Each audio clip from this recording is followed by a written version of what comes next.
सब उसका जवाब दूंगी मैं ठीक ठाक में। सारे पूछिए। नमस्कार साथियों, बहुत बहुत स्वागत है आपका बगछट में। मैं आपके साथ शोभन ससे जिंदगी। उत्तराखंड में निकाय चुनाव का प्रचार प्रसार का जो दिन है वो आज लास्ट दिन है और जो सभी प्रत्याशी हैं वो डोर टू डोर जा रहे हैं। इस वक्त हमारे साथ निर्दलीय प्रत्याशी सुलोचना इस्टवाल जी मौजूद है। बहुत बहुत स्वागत है आपका। धन्यवाद। हाँ इस्टवाल जी, आज लास्ट दिन है और बीते कई दिनों से आप भी जनता के बीच जा रहे थे। क्या लगता है आपको कि आप जनता तक पहुंच पाए हैं? बहुत धन्यवाद आपके चैनल के माध्यम से। आज लास्ट दिन है। पूरी नगर निगम के 100 वार्डों की जनता को मैं प्रणाम करूंगी और सबसे सपोर्ट की कामना भी करती हूँ। जनता के पास पूरा हमने पूरे अथक प्रयास किया कि हर जगह पहुंचे, लेकिन फिर भी नहीं हो पाता। इतना कुछ जगह छूट गए। कोई बात नहीं, हमारे सब शुभचिंतक लोग हैं। जिन वार्डों में हम नहीं भी पहुंच पाए उन लोगों का पूरा सपोर्ट है। ऐसा नहीं कि हम चुनाव तक ही मैदान में बरसाती मच्छियों की तरह, हम चुनाव के बाद भी हर वार्ड में पहुंचने का कोशिश करेंगे। हर अपने जन जन तक पहुंचने की कोशिश करेंगे, क्योंकि हम तो संघर्ष में रहते ही हैं। हमने फिर भी रहना है। 25 तारीख के बाद हर मुद्दे पे हम लोग खड़े रहेंगे। जिन वार्डों में नहीं भी पहुंच पाए वहाँ की जनता को बस ये समझना चाहिए कि सुलोचना इस्टवाल वहाँ की जनता स्वयं है, वो सिर्फ सपोर्ट करे। और बहुत अच्छा समर्थन, बहुत अच्छा प्यार मिल रहा है मातृशक्ति का, युवा बच्चों का। और जिन जिन लोगों के लिए हमने आवाज़ उठाई है, चाहे वो उपनल कर्मचारी हैं, चाहे वो LT भर्ती वाले हैं, चाहे वो कोरोना योद्धा हैं, बहुत अच्छा आशीर्वाद हमारी मातृशक्ति का। हर विभागों में जिन जिन के लिए हमने आवाज़ उठाई, सबका अच्छा सपोर्ट मिल रहा है हमको। और जनता का बहुत, महिला के नाम पे बहुत पूर्ण समर्थन मिल रहा है। अच्छा इस्टवाल जी, क्योंकि आप लंबे समय से जनता के बीच जा रहे हैं, तो किन प्राथमिकताओं के साथ आप जनता के बीच गए हैं? देखो, जनता की तो जो मैं तो खुद भुक्तभोगी हूँ। शायद मैं आज इस मैदान में नहीं आती, पर क्या होता कि पीछे पीछे चल के हम हमेशा शोषण का ही शिकार रहे हैं। इसलिए हमने स्वयं अपना रास्ता इस समय कदम बढ़ाया है कि जब हम लोगों के पास शिकायत करते हैं, उससे अच्छा तो यह है कि खुद मैदान में आके हम जनता के समस्याओं का निस्तारण करें। इसलिए मैं स्वयं आई हूँ। तो जनता की सारी समस्याएं भुक्तभोगी मैं भी हूँ। हर वार्ड की समस्या, बिजली, पानी, नाली, ये तो सब वार्डों की समस्या है। देहरादून नगर निगम के अंदर जो सबसे बड़ी समस्या इस समय हो रखी है, एक तो जाम की है, नशे की है, और महिलाओं पे जो शोषण, अत्याचार हो रहे हैं। बहुत सारे जो अपराध होते हैं, युवाओं के साथ भी बहुत सारे अपराध भी हो रहे हैं। युवाओं के साथ भी हो रहे हैं, ऐसा नहीं महिलाओं के साथ हो रहे हैं। क्योंकि युवाओं को इस तरह डुबा दिया गया है नशे में कि उनको नशे कई टाइप के आजकल, वो ऐसे युवा हमारे हो चुके हैं बर्बाद कि जो दिन भर उस नशे की लत में पेड़ों के नीचे पड़े हुए हैं। तो वो हमारे युवा पीढ़ी इस प्रदेश को कैसे संभालेंगे यदि वो नशे में ख़त्म हो चुके हैं। तो वो नशे की रोकथाम के पहला उद्देश्य है मेरा, क्योंकि हमारी युवा जो पीढ़ी है, मुझे बहुत दर्द है कि जिन्होंने इस प्रदेश की कमान संभालनी है वो नशे में लिप्त है। इस समय भी चुनाव सरगर्मियाँ हैं, राष्ट्रीय पार्टियों ने इनको नशे में इतना, शाम को कोई भी आप देखोगे 15 से 16 साल से आगे के बच्चे सारे हमेशा शाम सड़कों पर टहलते मिल रहे हैं। ठेकों में उनकी लाइन लगी हुई है। उम्र है उनकी सिर्फ 15 से 20 साल। मैं रोज क्षेत्र में हूँ, रोज देख रही हूँ।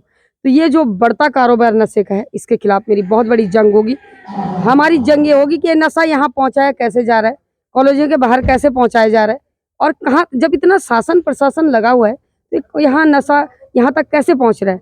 तो इसके लिए मेरी बहुत बड़ी जंग होगी अपनी पूरी मातृशक्ति के माध्यम से।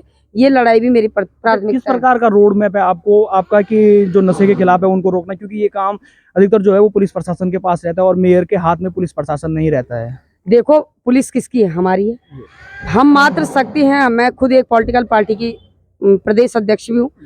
क्यों नहीं कर सकते? हम समाज के हित के लिए हर लड़ाई को लड़ सकते हैं, हर मुकाम तक पहुंचा सकते हैं। पुलिस की जरूरत ही नहीं है भाई। उन गाँवों में भी तो देख रहे हैं हम, जहाँ लोगों ने शादियों में शराब को बिल्कुल बंद कर दिया महिलाओं के माध्यम से। आपका कहना ये है कि एक जागरूकता फैलाएं? बिल्कुल। अरे महिलाओं ने बंद करा दी शराब, गाँव में जो कॉकटेल पार्टियां बंद करा दी, वो भी तो मातृशक्ति है।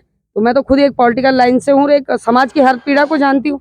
तो हम अपने संघर्ष के माध्यम से इसको ऐसा मुकाम तक पहुंचाएंगे कि लोग इस नशे को बहुत दूर रखेंगे। सड़कों पे तो ये ठेके बिल्कुल नहीं होने चाहिए, बिल्कुल भी नहीं होने चाहिए। मियांवाला में रोज जा रही हूँ, शास्त्री नगर में जा रही हूँ, धर्मपुर में जा रही हूँ, हमें रास्ता नहीं मिल रहा है पैदल चलने के लिए। इतना इन्होंने शाम को वहाँ पे कोई डर नहीं है, कोई खौफ नहीं है। ओपन शराब दिख रही, बच्चों को कैसे ये शराब बेच रहे हैं। मतलब ये भविष्य हमारा तय खत्म कर रहे हैं उत्तराखंड का। उत्तराखंड के युवा यदि नशे में बर्बाद हो गए तो नौकरी तो पहले ही बेरोजगार हैं। जो वो नशा कर रहे हैं वो अपने माँ बाप से छीन के झपट के ला रहे हैं उसको, उससे नशा कर रहे हैं। उसके बाद ये नशा कर रहे थे, कहाँ का इनका भविष्य अंधकारमय हो, ना इनकी शादियाँ हो रही। तो वंश भी खत्म हो गया हमारे उत्तराखंड में। जब शादियां नहीं होंगी तो आगे का वंश भी खत्म हो रहा है।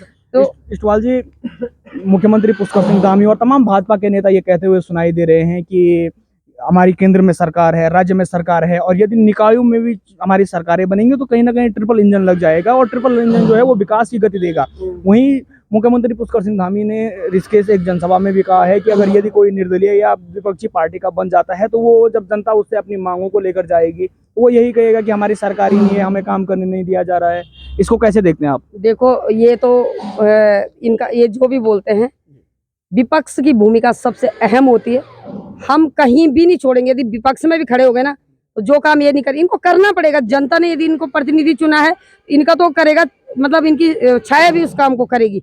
ठीक है, विपक्ष की भूमिका हम निभाएंगे और उस काम को हम करा के रहेंगे। अरे जनता ने चुना है, किसके लिए चुना है? इनके अपने घर बनाने के लिए थोड़ी चुना है, जनता के विकास के लिए चुना है, हर वार्ड के विकास के लिए चुनेगा। ऐसा ट्रिपल डबल सब देख ली लोगों ने। इस बार इनको पता लग जाएगा ट्रिपल डबल 7 कितना फर्क पड़ता है।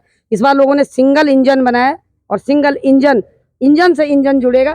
निर्दलीयों से जुड़ेंगे और बहुत अच्छा जन समर्थन मिलेगा। निर्दलीय पार्षदों से भी हम अपील करते हैं कि आप निर्दलीय मेयर प्रत्याशी को, जो आपको सुयोग्य लगता है, मैं कभी नहीं बोलूंगी सुलोचना इस्टवाल को ही चुनो, जो आपको अपील जरूर पढ़ना, जो आपको हमेशा मैदान में दिखता होगा, संघर्ष का दिखता होगा, निर्दलीय को ही आप सपोर्ट करना ऊपर भी।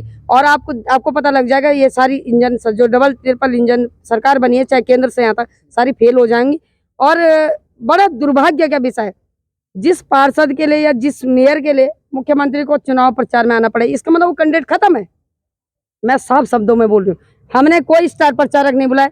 हमारे स्टार प्रचारक ये जो सामने दिख रहे हैं, हमारे भाई बहन, हमारी बहन, ये है। और जब केंद्र से नेता बुलाया जा रहा है, एक प्रधान का चुनाव है ये, हर मतलब चाहे लगाओ तुम देहरादून जिले है, चाहे पिथौरागढ़ की है, कहीं भी जितने नगर निगम है, हर जिले में एक प्रधान है। मतलब नगर निगम के लिए यदि मेयर बनता है, वो नगर निगम क्षेत्र के 100 वार्डों का प्रधान है। वो प्रधान के नीचे पार्षद जैसे वार्ड मेंबर होते हैं। तो वैसे है, प्रधान के चुनाव में यदि केंद्र का नेता आता है तो इससे बड़ा दुर्भाग्य क्या है? इसका मतलब वो नेता में कुछ नहीं है, अच्छा, खत्म है वो। 10 जो मेयर प्रत्याशी हैं वो देहरादून नगर निगम में मैदान में उतरे हुए हैं, लेकिन कुछ खबरों में मैं देख रहा था कि ये आ रहा था कि सुलोचना इस्टवाल सबसे महंगी प्रत्याशी है, सबसे खर्चीली प्रत्याशी है। इसे कैसे देखते हैं आप? पहले तो धन्यवाद समाचार पत्रों का कि मैं महंगी प्रत्याशी वास्तव में हूँ, इसमें कोई शक नहीं है। महंगी नहीं होती निर्दलीय प्रत्याशी, इतने दमखम से मैं यहाँ पे लड़ती नहीं। मैं खर्चे से महंगी नहीं हूँ, मैं स्वयं अपना स्वाभिमान इतना महंगा है कि हमारे सामने कोई टिक भी नहीं पाएगा। स्वतंत्रता संग्राम सेनानी की पुत्रवधू हूँ, राढ़ क्षेत्र की सैनिक की बेटी हूँ और स्वतंत्रता संग्राम सेनानी की पोती हूँ। एक जो सारे समाज को एक दिशा देते हैं, एक टीचर की वाइफ भी हूँ। तो मैं हर तरफ से महंगी हूँ, इसमें कोई शक नहीं। बहुत धन्यवाद उस समाचार पत्र का जिन्होंने हकीकत दिखाई। और जो राष्ट्रीय पार्टी है जो 80,000 का खर्चा दिखा रहे हैं अपना, उनका 80,000 के तो एक वार्ड में सिर्फ होर्डिंग बैनर पोस्टर लगे हुए। शर्म आनी चाहिए, धिक्कार हो ऐसे लोगों को जो एक वार्ड में 80,000 के बैनर पोस्टर आपके दिख रहे हैं। एक वार्ड में आपके एक टेंट लगे हैं जिन पे 80,000 का खर्चा हो रहा है, तो आपने पूरा खर्चा 80,000 दिखाया। इससे तो दुर्भाग्य का विषय है। और चलो ठीक है, उनकी उतने ही सस्ते हैं, हम तो खुद में महंगे हैं। यदि हमने मैदान में आए तो महंगाई एक कर्मठ और संघर्षशीली आदमी को सबसे सर्वोपरि रखा है। इन्होंने हमें सर्वोपरि पहले ही रख दिया। उस परमात्मा की कृपा होगी, जनता का आशीर्वाद होगा, तो सबसे महंगे हम इस समय हैं भी। लोगों की हमसे उम्मीदें हैं, लोगों ने हम पे बहुत भरोसा जताया और उस भरोसे पे हम हमेशा लोगों की नज़रों में हमेशा किसी की मतलब शिकायत नहीं होगी आगे कि हमने सुलोचना इस्टवाल को चुना है। सुलोचना इस्टवाल को मतलब उनको पछतावा नहीं पड़ेगा, काश नहीं रहेगा। मैं सारी जनता से निवेदन करूंगी कि आपको ये ना लगे कि काश हमने सुलोचना इस्टवाल को चुना होता। ये काश शब्द 5 साल बाद नहीं आना चाहिए। ये अभी बुद्धि विवेक आपके सबके पास टाइम है, कल का टाइम है, बहुत सोचना और बोलना। एक मात्र शक्ति ने जब राज्य को बनाया था, उस मात्र शक्ति को यदि संवारने का वक्त मिला है, किस माध्यम से मैं आपके सामने हूँ, तो इस वक्त को मत खोना। बस यही मैं जनता से अपील करूंगी। सुलोचना इस्टवाल जी, आज शाम को जो है प्रचार थम जाएंगे, लेकिन अक्सर ये कहा जाता है कि जो चुनावी जो वोटों का जो आंकड़ा जो गणित होता है वो इन्हीं 2 रातों को होता है, चुनाव से पहले रात और जो कल का समय है। इन्हीं 2 रातों में जो आरोप लगते हैं प्रत्यक्ष रूप से कि खरीद फरोख्त होती है वोटों की। एक तरफ राष्ट्रीय पार्टियां हैं जिनके पास संसाधन है, संगठन है, तो इनसे कैसे फाइट कर पाएंगे आप? देखो, जो बिकने वाले हैं उनको तो कोई नहीं सुधार सकता। बिकने वालों के काम हम जिंदगी भर करेंगे भी नहीं। मेरी एक सोच है कि मैं विपक्ष में भी रहूंगी। पहले तो हमारी 101% जीत है, जो हमें समर्थन मिला है, पूर्ण रूप से समर्थन मिल रहा है। लेकिन खरीद फरोख्त वालों को तो विकास कहाँ से होगा? जिसको आज भारत मतलब राष्ट्रीय पार्टियों ने जो जिसको आज और कल की रात में खरीद देंगे, वो जनता उम्मीद मत करना फिर आपसे एक भी आपके क्षेत्र का विकास होगा, आपके वार्ड का विकास होगा, क्योंकि बिके खरीदे वाले लोगों का विकास कभी नहीं होता। जो 500 आपका आज दिया जाएगा, वो 5 साल के लिए आप जनता जुबान नहीं खोल सकती और बिल्कुल भी नहीं खोल सकती। 5 साल में आपकी 5 साल के लिए 500 में आपका 5 साल का विकास हो गया, बस इसको समझना। और आपने निस्वार्थ वोट दे दिया तो 5 साल में आपकी उस आवाज उठाने के लिए सुलोचना स्टॉल हर दिन 5 साल में जितने दिन आते हैं उतने दिन आपके संघर्ष की साथी रहेगी। हर वार्ड में आपकी समस्याओं को लेकर आपके संघर्ष मेरा रहेगा, सहयोग आपका रहेगा। हर वार्ड में हम चाहे जैसी भी भूमिका में रहेंगे आपके काम करवा के रहेंगे, क्योंकि जनता के प्रतिनिधि जनता को करना ही पड़ेगा। किसके लिए बैठ रहे हैं हम? मैं आज चुनाव लड़ रही हूँ, मैं अपने घर के लिए नहीं लड़ रही हूँ। यदि मैं उस कुर्सी पे बैठती हूँ तो मेरा कर्तव्य बनता है कि जिन जनता ने मुझे वहां बैठा है तो मेरा उनका काम करने के लिए तो बैठे। अपना घर का काम तो मैं पहले भी कर रही थी, 2 रोटियां पहले भी चल रही थी, आगे भी चलेंगी। हम जनता ने हमें बनाया है तो हमारा फर्ज बनता है कि उस जनता के लिए ही काम करें। तो उस जनता के लिए हम बैठेंगे। और जो जनप्रतिनिधि वहां बैठ के पैसे से खरीद के वहां बैठता है ना, वो क्यों करेगा काम भाई? क्या जरूरत है उसको? भाई सुलोचना स्टॉल करोड़ों का खर्चा करेगी तो मैं काम क्यों करूंगी? वो करोड़ रुपए पहले आपके जो आपको मैंने दे रखा है उसको तो शोषण आपसे ही करूंगी, तो ये अलग बात है। जो खरीद के लाएगा वो काम कभी नहीं करेगा। जो निस्वार्थ आपके लिए संघर्ष के साथी रहेगा और आपने सपोर्ट कर दिया, वो आपके लिए रात दिन तत्पर रहेगा। बस यही मैं जनता से बोलूंगी। चलिए, बहुत बहुत धन्यवाद और बहुत बहुत शुभकामनाएं आपको। धन्यवाद। तो हमारे साथ मौजूद थी देहरादून नगर निगम से निर्दलीय प्रत्याशी सुलोचना स्टवाल जी। और अब देखते हैं जनता जो अपना मत है वो 23 तारीख को मत पेटी में अपना मत दे देगी और सभी प्रत्याशियों का जो भविष्य है वो मतदान पेटी में कैद हो जाएगा। अब हमारे साथ बने रहिए और तमाम अपडेट हम आपको देते रहेंगे। देखते रहिए बक्सर।